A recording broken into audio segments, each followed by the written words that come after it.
आएंगे, 100% आएंगे।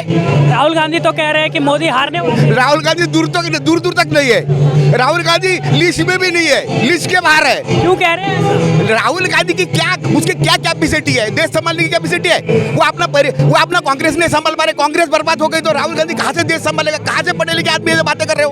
अरे वो कह रहे हैं पढ़े लिखे आदमी, आप मेरे बच्चे की उम्र के हो। राहुल गांधी देश संभाल सकता है? उसको 2 बकरी पालने के लिए तो वो नहीं पाल सकता है। वो उसको बकरी पालने दो, वो उसके लिए सही है। ऐसा क्यों कह रहे हैं? अरे जो एक आदमी में मेरी कैपेसिटी कुछ नहीं है तो मैं क्यों कैसा प्रधानमंत्री बन सकता हूं? मुझे कैसी जनता बनाएगी? जनता का विश्वास मुझे जितना पड़ेगा तब जनता। मोदी जी के ऊपर इतना विश्वास अटू क्यों है कि इंडिया का आज 2014 के बाद ही लोगों को पता लगता है कि हम इंडियन है। हमारी इंडिया की क्या इज्जत बढ़ी है पूरे वर्ल्ड में। पूरे आज अंग्रेज आके, इटली के प्रधानमंत्री आके मोदी की बड़ाई कर रहा है। आज फ्रांस का प्रधानमंत्री संसद में बोल रहा है कि Modi is a strong man, is a world leader.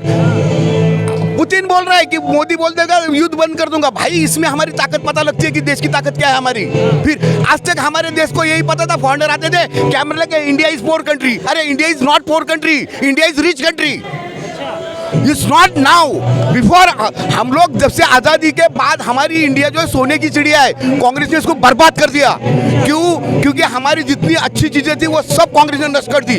भगवान से हमारे भगवान के मंदिर नष्ट कर दिए। इससे बड़ा पाप कांग्रेस ने क्या किया? बहुत बड़ा पाप किया कांग्रेस ने। कांग्रेस ही तो कहते हैं कि इस देश में जो बनवाया हमने ही बनवाया, मोदी सब बेच रहे हैं। कांग्रेस ने कुछ नहीं बचा, कांग्रेस ने कुछ नहीं बनाया, मोदी कुछ नहीं बेच रहा है। मोदी ने इनकी चोरी करने की जगह जो बंद कर दी है, क्योंकि ये रेल से चोरी कर रहे थे, जेल से चोरी कर रहे थे, जैसा केजरीवाल कर रहा है। वही सेम कांग्रेस भी, केजरीवाल कांग्रेस के एडमिनिस्ट्रेशन में चल रहा है। वो सेम वो केजरीवाल सोनिया गांधी का छोटा बेटा। सोनिया गांधी का एक राहुल फेल हुआ तो ऐसा नहीं, उधर से अखिलेश लड़ रहा है, उधर तेज प्रताप लड़ रही है। सोनिया गांधी की तो बेटे है, और कौन है ये सोनिया गांधी के माँ नहीं, सगी माँ नहीं, जैसे मानी वाली माँ, वो उसी के बेटे है। ये केजरीवाल भी उसी का बेटा है। अच्छा, तो अखिलेश क्या कांग्रेस को मदद कर रहे हैं? अखिलेश सोनिया गांधी का दूसरा मुंह बेटा, केजरीवाल सोनिया गांधी का मुंह बेटा, तेजस्वी यादव के। ये लोग भ्रष्ट लोग है। ये मोदी लड़ रहे देश के लिए और ये लोग लड़ रहे अपने पेट के लिए, ये समझो पहले। अच्छा, तो आप केजरीवाल की बात लेकर ही आए। केजरीवाल की पार्टी के जो उप मुख्यमंत्री थे मनीष सिसोदिया, उनको शराब घोटाले में अरेस्ट कर लिया। केजरीवाल कह रहे हैं कि वो तो दुनिया के सबसे ईमानदार शिक्षा मंत्री, उनको भारत रत्न देना चाहिए, अरेस्ट क्यों कर रहे हैं? अरे सर, ये लोग ऐसे बेशरम लोग हैं। ये केजरीवाल गैंग इतनी बेशरम है,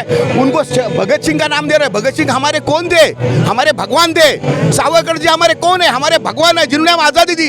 सुभाष चंद्र बोस कौन है? हमारे भगवान है। ये लोग उनका नाम यूज कर रहे हैं, साले भ्रष्ट लोग। बताओ, जिनको चोरी का मामला है। और केजरीवाल को बोल, तू पीएम बनने का सपना देख रहा था ना, तू पीएम तिहाड़ जेल का बनेगा। अभी तेरी तैयारी हो गई पूरी। क्या तेरी तैयारी पूरी है? तिहाड़ जेल का तेरे को 2024 में पीएम बना देंगे। लेकिन वो कह रहे हैं कि कुछ साबित नहीं कर पाएंगे केजरीवाल के। सब कुछ साबित हो गया। 140 फोन जो मनीष सिसोदिया ने यूज किया ना, सीबीआई को सब पता है। सीबीआई तो मुर्दे से बोलाती है, ये तो जिंदा है। इसको सीबीआई जो है वो मुर्दे से बोलाती है, मुर्दा बोलता है सीबीआई के सामने। ये तो जिंदा है मनीष सिसोदिया, अपने बोलेगा सारी बातें। भाई देखो, सबको पता है गुरु कौन है? केजरीवाल। केजरीवाल एक ऐसा मुख्यमंत्री जिसने 10 साल में कोई मंत्रालय अपने पास नहीं रखा, कोई मंत्रालय। ऐसा कोई मुख्यमंत्री आपने के, मतलब दुनिया का अजब मुख्यमंत्री और दुनिया का अजब शिक्षा मंत्री सिसोदिया, जो एक तरफ से दारू बेच रहे, दूसरी तरफ से शिक्षा बेच रहे। बताओ बहन, जो अजब, जिनको अजब बोलते।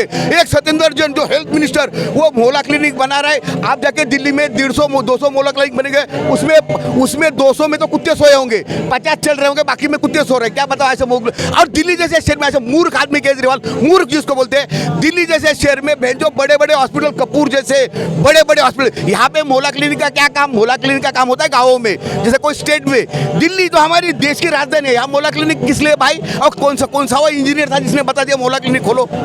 अच्छा, एक बात बताइए, सबसे आप हैं कहाँ से? मैं महाराष्ट्र से हूँ। अच्छा, महाराष्ट्र से हैं। अभी महाराष्ट्र में एकनाथ शिंदे और भाजपा ने मिलकर सरकार बनाई है। वहीं उद्धव ठाकरे जो कह रहे हैं, वो उन्होंने कहा कि सरकार ने जो है, मोदी जी ने जो है बहुमत चोरी किया है और धोखे से सरकार बनाई है। देखिए, उद्धव ठाकरे का, हम लोग उद्धव ठाकरे के ग्रुप के हैं ना, हम तो शिंदे ग्रुप के लोग हैं। उद्धव ठाकरे को तो हम देशद्रोही गद्दार मानते। गद्दार इसलिए मानते कि बाला साहेब ठाकरे के अचानक घर में अकबर बाबर कब घुसा ये हमें ही पता नहीं। हम तो बाला साहेब ठाकरे के बॉडीगार्ड रहे। मैं बॉडीगार्ड था बेटा, मैं बॉडीगार्ड था। मेरा वजन था 120 किलो। कितना? मैं जिम करता था, मेरा 120 किलो वजन था, समझ गया? अभी मेरी उम्र है 52। मैं आपको बता रहा हूँ, मैं बाला साहेब ठाकरे का बॉडीगार्ड था मैं। लेकिन उद्धव ठाकरे जैसा गद्दार आदमी बाला साहेब ठाकरे के घर में कहाँ पैदा हुआ, यही समझ नहीं आ रहा है। महाराष्ट्र के लोग पूरे चचित है। है कि उद्धव ठाकरे जैसा गद्दार आदमी बाला साहेब ठाकरे के घर में पैदा हुआ? बताओ। गद्दार क्यों कह रहे हैं आप? उससे अच्छा तो राज ठाकरे जिसने आपको अपने आप को बर्बाद किया, लेकिन कम से कम किसी का साथ तो नहीं दिया गलत का। राज ठाकरे वैसा हकदार ही राज ठाकरे था, उद्धव ठाकरे हकदार नहीं है। उस कुर्सी का हकदार राज ठाकरे ही था, उद्धव ठाकरे नहीं था, ये गया। लेकिन ये वो कुर्सी फिर उद्धव ठाकरे राज ठाकरे के हाथ में आ गया। अभी राज ठाकरे बनेगा शिंदे का अध्यक्ष, शिवसेना का अध्यक्ष बनेगा। शिवसेना तो शिंदे को मिल गई, सब कुछ मिल गया, धनुष्यबाण मिल गया, सब कुछ मिल गया, हम लोग को सब मिल गया। अभी बचा क्या उद्धव ठाकरे, उसको तो कभी भी बाजू कर देंगे, वो कोई बड़ा मैटर नहीं है, वो छोटा। अच्छा एक बात बताइए, अभी एक और जो है पूरे देश में चर्चा चल रही है बुलडोजर की। ये उत्तर प्रदेश में अपराधियों पर बुलडोजर चल रहा है, आपको लगता है ये सही है? बहुत अच्छा भाई। देखो बुलडोजर किस चीज में चल रहा है? पहले हमारे देश में कानून है, संविधान है, हर चीज है। बुलडोजर किस पे चल रहा है? जो अनलीगल चीजों पे चल रहा है। लीगल आपका घर बना हुआ है, बुलडोजर कभी आपके घर पे नहीं चल सकता है, चल सकता है नहीं। अनलीगल चीजों पे बुलडोजर चलेगा और ये सही है, उसमें गलत नहीं। हाँ, लीगल पे चला है तो हम कोर्ट में चले जाएगा, मेरा घर लीगल है और किसको तोड़ने की गवर्नमेंट की क्या हिम्मत है भाई? हिम्मत, वो तो अनलीगल पे चल रहे, चलने तो अच्छी बात है। नहीं, वो कह रहे हैं कि गरीबों और मुसलमानों को टारगेट करके जो है बुलडोजर चलाए। इसमें हिंदू मुस्लिम का कोई मैटर नहीं है, ये तो राजनीतिक दल इसमें हिंदू मुस्लिम बना रहे। देखो अपराधी कोई भी धर्म का हो, उसमें धर्म जोड़ने का कोई मतलब नहीं, अपराधी अपराधी है। अपराधी है। और एनकाउंटर जो चल रहे हैं अभी अतीक अहमद के आदमी। यूपी एक ऐसा बदनाम स्टेट, 70 साल में यूपी ऐसा बदनाम स्टेट, में 40 साल रहता हूँ दिल्ली में, बदनाम स्टेट जिसका नाम है यूपी, उसको उत्तर प्रदेश नहीं बोलते थे, उल्टा प्रदेश बोलते थे। जहाँ बंदूकें बिकती थी, किधर मेरठ में घोड़े बिकते थे, हम लोग भी उसे घोड़े वाले ही है, बिके। अब आपको बताता हूँ योगी जी आने के बाद कितनी सुधार हो गई उसमें। कोई उसमें भाई साहब अगर यूपी में कोई आदमी जाए तो वो समझ कि जन्नत में आया। आज यूपी का ये हाल है, नहीं तो सपा के टाइम, मायावती के टाइम यूपी बर्बाद थी पूरी तरह से। क्यों कह रहे हैं कि आप यूपी बर्बाद थी? अखिलेश कह रहे हैं कि हमने जो है हम ऑस्ट्रेलिया से पढ़ के आए, हमने उस हिसाब से उत्तर प्रदेश में डेवलपमेंट लाने की कोशिश की और योगी बर्बाद। भाई साहब योगी जी आने से पहले भी हम यूपी में जाके आए और योगी के बाद भी जाके आए हम यूपी में। मैं ठहरा था घुमती नगर में लखनऊ में, जहाँ सीएम का घर 2 किलोमीटर दूर के अंतर पे है। मैं घुमती नगर में ठहरा था, तो घुमती नगर में लोगों से पूछा मैंने, आजू बाजू में, हम तो देश में घूमते रहते, तो मैंने देखा तो गरीब लोग क्या बोल रहे थे कि अखिलेश के टाइम हम 2000 रुपये कमाते थे और योगी जी के टाइम हम 1000 रुपये कमाते। कितने? 1000। अखिलेश तो कह रहे हैं कि रोजगार ही खत्म कर दिया, आप कह रहे हैं कि कमाई बढ़ गई। भाई साहब रोजगार कोई खत्म नहीं हुआ, गुंडागर्दी खत्म होगी। अखिलेश की दुकान बंद हो गई, मायावती की दुकान बंद हो गई, जितने अराजकतावादी लोग थे उनकी दुकानें बंद हो गई, ये काम हो गया है। और उसके बेरोजगारी इसके पार्टी में हो गई। जो बेरोजगार पार्टियां हो गई ना, उनके लिए बेरोजगारी बहुत बड़ा मुद्दा हो गया।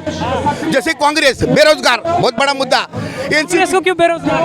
कांग्रेस तो पूरी बेरोजगार है, बिल्कुल ही बेफजूल। और कांग्रेस के ऐसे बदतमीज पर्वत है, मेरे सामने मिले तो गोली मार दूंगा वहीं पे। अच्छा तो फिर आपको लगता है बिना विपक्ष के देश में लोकतंत्र सुरक्षित रहेगा? हमें ऐसा, हमारा देश विपक्ष हमें चाहिए नहीं। हमें अकेला मोदी बैटिंग कर रहा है, सही है, बिल्कुल एकदम फर्स्ट क्लास बैटिंग करे। ऑस्ट्रेलिया को भी मार रहे छक्का, और बहन जो इधर कनाडा को छक्का मार रहे, इधर अमेरिका को भी छक्का मार रहे, चाइना को 2 छक्के मार रहे। हमारे लिए मोदी सही, हमारे को ऐसा देश विपक्ष चाहिए नहीं। हम बिना विपक्ष से देश संभालने के लिए तैयार है, हमें नहीं चाहिए विपक्ष। को नहीं लगता फिर तानाशाही बढ़ जाएगी? भाई साहब देखो, हमारे देश में 5 स्तंभ है, जिसमें एक आप भी हो, पढ़े लिखे आदमी हो, एक आपका एक स्तंभ है, एक मीडिया है। आप बड़े खुले में बैठे हो, कोई आपका कुछ नहीं बिगाड़ सकता। हम किस लिए बैठे? हमारे देश में, हाँ ये तालिबान नहीं है, ये पाकिस्तान नहीं है, यहाँ से आतंकवादी देश नहीं है, बेंचो सीरिया फिरिया नहीं है, हमारा हिंदुस्तान है।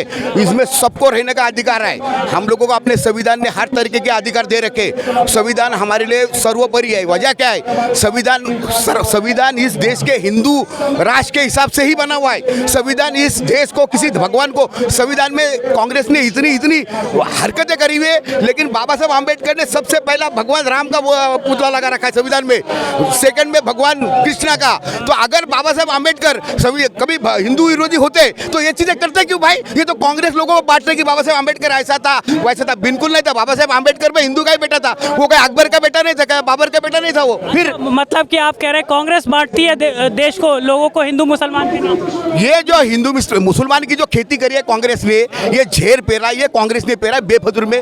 और बेचारे मुसलमान जो है वो देश में सबसे गरीब है। अब हमारे देश में अगर कोई सबसे गरीब कौम है तो वो मुसलमान है। उसमें 10% लोग अमीर है, बाकी 90% गरीब है। तो हम वो अपने देश में उन्हें क्यों गरीब रखे? उनको भी हम अपने बराबर ले। वो हमारे देश क्या है भाई? वो चाहे उनका धर्म कुछ भी हो, किसी भी चीज़ का पालन करते हो, हमें कोई से एतराज नहीं, लेकिन देश में अराजकता बिल्कुल बर्दाश्त नहीं करेंगे किसी तरह से। अराजकता देश में नहीं चलेगी। पत्थर मारोगे तो हाथ तोड़ेंगे, हाथ काट देंगे, सीधी बात है। हाँ, पत्थर मारोगे तो हाथ काट देंगे। अगर किसी कोई चीज़ को जलाएंगे तो तुम्हें उसी में जला देंगे। मोदी जी बाद में आएंगे, हम पहले हम कर देंगे। लेकिन एक चीज़ है ना, देश में सुख शांति से जीना चाहते हो, अगर तुम्हें कोई तकलीफ है उसका साथ में हम तुम्हें साथ देंगे। देश में ऐसी कोई चीज़ नहीं चलेगी जो अराजकता, इसका बिल्कुल बंद। अच्छा, आप बताइए।